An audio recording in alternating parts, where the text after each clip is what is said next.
چون قدرتمند بود. چامبلی اینو گفت. من روز اول اومدم گفتم اینو اسرائیل، امریکا، ترکیه، ناتو اینا کشتند، خوب کردن کشتند.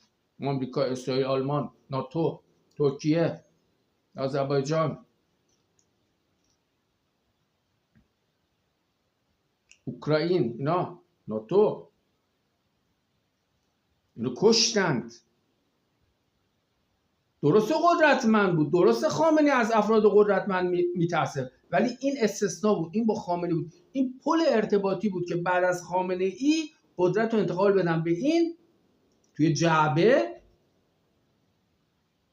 این بسته قدرت رو بگیرد، تو موقعی که بسته قدرت در دستشه اجازه رشد و نمو بدهند به پسران خامنه‌ای. مصطفی هم فرد مورد نظر منه، نه مجتبی. مصطفی چند ساله دارم میگم